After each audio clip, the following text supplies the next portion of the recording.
Vous vous souvenez de l'époque où les smartphones haut de gamme coûtaient seulement 600 €? Ça semble super loin cette époque et pourtant aujourd'hui, il n'y a plus besoin de débourser un SMIC pour avoir un excellent téléphone. J'ai avec moi deux nouveaux smartphones, le OnePlus 8T qui vient tout juste d'être annoncé à 600 € et le Pixel 5 qui a été présenté fin septembre mais dont on peut enfin parler et qui lui coûte 630 €. Deux prix quasi identiques pour les fleurons de deux marques plutôt importantes mais qui ont quand même des philosophies diamétralement opposées. D'un côté, le OnePlus 8T joue à nouveau la carte du flagship killer avec une fiche technique qui a de quoi faire pâlir des smartphones qui coûtent 2 fois son prix. On retrouve à son bord un écran AMOLED Full HD+, de 6,5 pouces en 120 Hz, un Snapdragon 865 couplé à 8 ou 12 Go de RAM, 128 ou 256 Go de stockage, une batterie de 4500 mAh et 4 capteurs photo, le principal de 48 mégapixels, un ultra grand angle de 16 mégapixels, un objectif macro de 5 mégapixels et enfin un capteur monochrome de 2 mégapixels. De l'autre côté, le Pixel 5 joue plutôt la carte de l'essentiel, avec une fiche technique un petit peu plus modeste et notamment un écran AMOLED Full HD+, de 6 pouces mais cette fois-ci en 90 Hz, un Snapdragon 765G couplé à 8 Go de RAM, 128 Go de stockage, une batterie de 4080 mAh et seulement deux capteurs photo, le principal de 12,2 mégapixels et un ultra grand angle de 16 mégapixels. Maintenant Apple l'a prouvé depuis des années, il n'y a pas que la fiche technique qui compte, il y a aussi l'expérience utilisateur. Sur ce point, Google a vraiment tout simplifié pour proposer quelque chose de logique et qui soit vraiment naturel à l'utilisation. D'ailleurs, ils ont supprimé Edge Sense qui permettait de lancer Google Assistant en appuyant sur les côtés du téléphone et toute la bardée de capteurs qu'il y avait sur le haut du Pixel 4 et qui permettait notamment d'avoir de la reconnaissance faciale mais aussi de pouvoir bouger devant le téléphone pour pouvoir changer de musique avant, après ou juste faire coucou à Pikachu, ce qui servait pas à grand chose. Pour vraiment aller jusqu'au bout des choses et pour tout épurer, Google a même caché le haut-parleur sous l'écran, mais ça c'était pas franchement une bonne idée tant le son est étouffé et un petit peu métallique, ce qui rend les appels désagréables et l'écoute du multimédia en mono parce qu'il y a un haut-parleur qui fonctionne quasiment pas. Résultat, on a un design qui est beaucoup plus minimaliste avec des bordures très fines et uniformes qui entourent tout l'écran et une petite bulle dans le coin supérieur gauche. Chose que l'on retrouve également sur le OnePlus 8T avec un très petit menton, ce qui est réussi grâce à un écran flexible dont la nappe est recourbée vers l'intérieur, comme c'est le cas sur l'iPhone depuis l'iPhone 10. On notera au passage que OnePlus a réussi à proposer un poisson qui est légèrement plus petit et donc d'autant plus discret.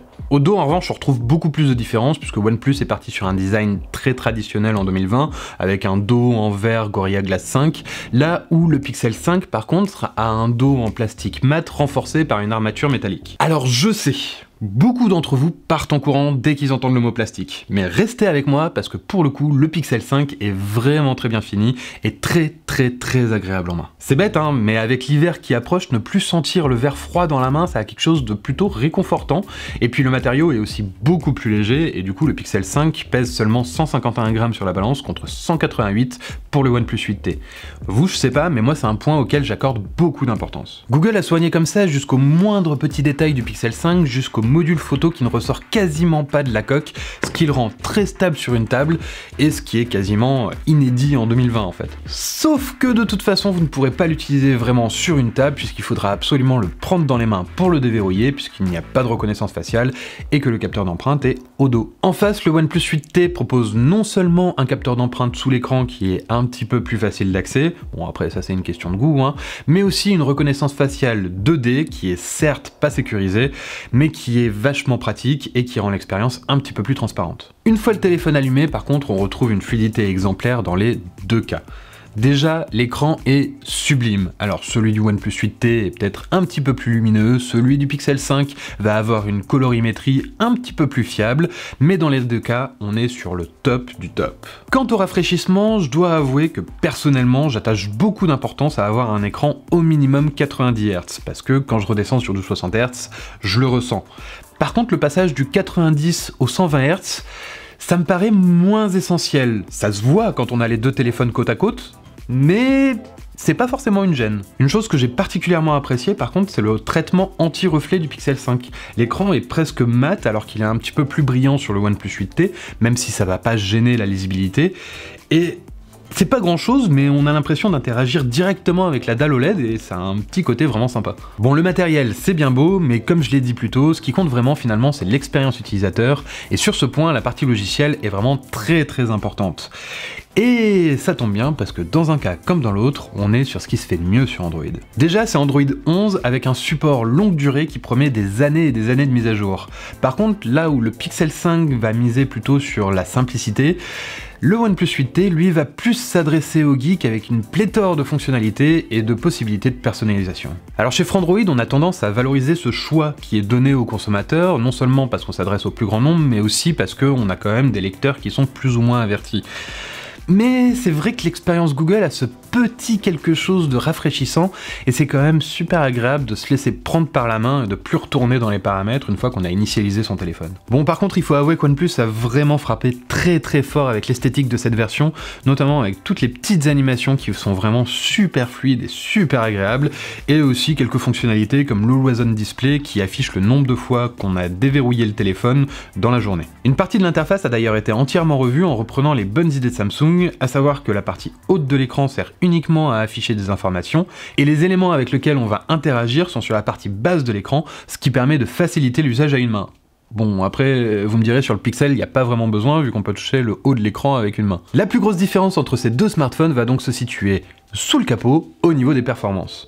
Et sur ce point, il n'y a vraiment pas photo. Le Snapdragon 865 du OnePlus 8T enterre le Snapdragon 765G du Pixel 5. D'ailleurs, il se fait même enterrer par le Snapdragon 855 du Pixel 4, et perd donc en performance d'une génération sur l'autre. Mais ça en fait, il y en a beaucoup qui le verront jamais, parce que l'interface est super fluide, vous pouvez sauter d'une application à l'autre sans aucun problème, en garder plein en mémoire, c'est exactement comme sur le OnePlus 8T, et après, alors peut-être sur le traitement photo, ça peut prendre un petit peu de temps, mais finalement comparé au Pixel 4, ça se ressent pas vraiment. Même sur des jeux de 3D, c'est super confortable, et on peut jouer à Call of Duty Mobile par exemple, sans aucun souci, c'est vraiment sur les plus gros titres où ça va poser problème, et je pense là notamment à Fortnite, où il a du mal à tenir les 30 FPS constants, et surtout ça m'est arrivé pendant une partie d'avoir des chutes jusqu'à 9 FPS, et là on ressent vraiment le lag pendant qu'on joue. Alors pour être totalement honnête, on pourrait également reprocher au OnePlus 8T de pas pouvoir faire tourner Fortnite à plus de 30 FPS. Sauf que ça, en fait, vu que c'est Epic qui valide les téléphones un par un, il y a des chances que ça arrive, et il y a même énormément de chances pour que ça arrive, puisque OnePlus et Epic sont déjà partenaires, notamment sur les OnePlus 8 et 8 Pro, et que la marque a déjà annoncé que le jeu pourra monter jusqu'à 90 images par seconde, un petit peu plus tard, dès qu'il recevra une mise à jour. Bon, maintenant passons au point qui fâchait vraiment sur le Pixel 4, l'autonomie. Et sur ce point, il faut avouer que Google a vraiment amélioré les choses, non seulement avec une puce qui consomme beaucoup moins, mais aussi avec une plus grosse batterie. Clairement, le Pixel 5 est capable de tenir une journée et demie assez facilement, et je pense jusqu'à 2 jours, si vous avez une consommation pas trop excessive. Sauf qu'en face, il y a aussi eu des progrès, et le OnePlus 8T tient aussi facilement 2 jours, et en prime, il a une charge rapide à 65 watts qui lui permet de récupérer à peu près 60% de batterie en seulement 15 minutes. Le Pixel 5, lui, recharge qu'à 18 watts, ce qui fait que remplir son accumulateur est beaucoup plus long. Par contre, il a de la charge sans fil, que n'a pas le OnePlus 8T. Je vous l'ai dit, c'est deux philosophies totalement différentes. Dans tout ça, j'ai pas encore parlé de la photo qui est quand même un point central dans l'achat d'un smartphone pour pas mal de monde. Et sur ce point, en 2019, Google régnait en maître avec ses algorithmes magiques qui faisaient des merveilles, et OnePlus était un petit peu à la ramasse. Mais ça, c'était avant. Sur cette génération, Google s'est un petit peu amélioré, mais n'a pas réussi à réellement marquer le coche pour passer à l'étape suivante dans l'effet waouh. Là où OnePlus s'est vraiment amélioré, au point de rattraper le Pixel, et sur certains clichés, de l'égaler, voire de le dépasser. C'est vraiment complexe de les départager sur ce point, tant ils se renvoient la balle d'une photo sur l'autre. En plein jour, c'est vraiment superbe, et le HDR du OnePlus 8T va aller chercher des détails dans les zones claires notamment que le Pixel 5 n'arrive pas à avoir. Par contre, le Pixel 5, dans les zones sombres, va réussir à donner un petit peu plus de rondeur, un peu plus de détails que n'arrive pas à avoir le OnePlus 8T. Et avec le mode nuit, c'est encore deux philosophies qui s'opposent, puisque d'un côté, sur le Pixel 5, on va avoir un peu l'impression de prendre une photo en plein jour, mais avec un ciel tout noir, là où le OnePlus 8T va être un petit peu plus fidèle aux lumières de la nuit et de la rue, mais du coup va donner une teinte un peu plus jaunâtre qui est moins esthétique. Dans l'ensemble, s'il fallait vraiment les départager, je donnerais quand même le point, je pense, au Pixel 5 pour son côté vraiment clé en main qui permet de partager directement vos clichés sur les réseaux sociaux. Là où le OnePlus 8T va parfois être un petit peu plus fin, avec un petit peu moins de bruit, mais va nécessiter du post-traitement pour pouvoir régler la colorimétrie. En fait, je vous l'ai dit, le OnePlus 8T, c'est un téléphone qui est plus pensé pour les experts qui aiment bidouiller un petit peu, là où le Pixel 5, on sort, on clique, c'est fini. Par contre, s'il y a bien un type de photo où le Pixel 5 est largement supérieur, c'est quand on prend un cliché d'une cible qui bouge dans un environnement un peu sombre. Chez OnePlus, pour engranger plus de lumière, l'algorithme du 8T va privilégier une pose longue, ce qui a tendance à rendre flou tout ce qui va bouger à ce moment-là.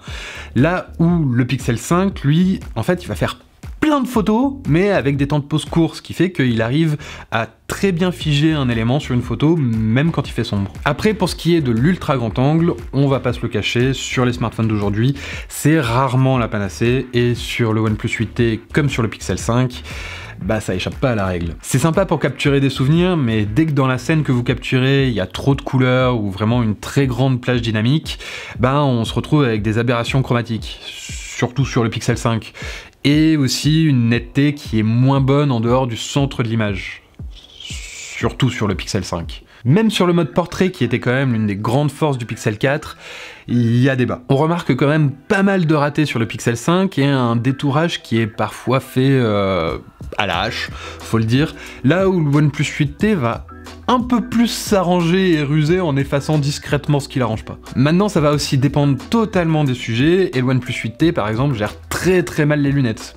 Chacun son domaine. Quant à la caméra frontale pour les selfies, le OnePlus 8T arrive souvent à faire mieux avec de meilleurs contrastes, des couleurs qui sont beaucoup plus justes et un piqué qui égale facilement celui du Pixel 5, voire le dépasse dans pas mal de situations. Là où le Pixel 5 a 2 capteurs photo, le OnePlus 8T en a 4. Comme j'ai dit plus tôt, il y a également un capteur macro et un capteur monochrome, mais il faut avouer que c'est marrant 5 minutes, mais c'est quand même très situationnel et on va pas les sortir tous les jours, donc je vais pas non plus épiloguer là-dessus. Par contre, c'est vrai que, à mon goût, il aurait été plus pertinent de supprimer ces 2 capteurs et de mettre un téléphoto x2 ou x3 qui aurait permis d'être beaucoup plus pratique au quotidien, mais ça c'est une question de préférence et je vous laisse en juger. Bon, après je critique, mais les deux sont vraiment très bons en photo, et il faut avouer que si on veut vraiment les départager, c'est plus vers la vidéo qu'il faut se tourner. Les deux peuvent tourner en 1080p ou en 4K à 30 ou à 60 images par seconde, plus les modes accélérés et ralentis,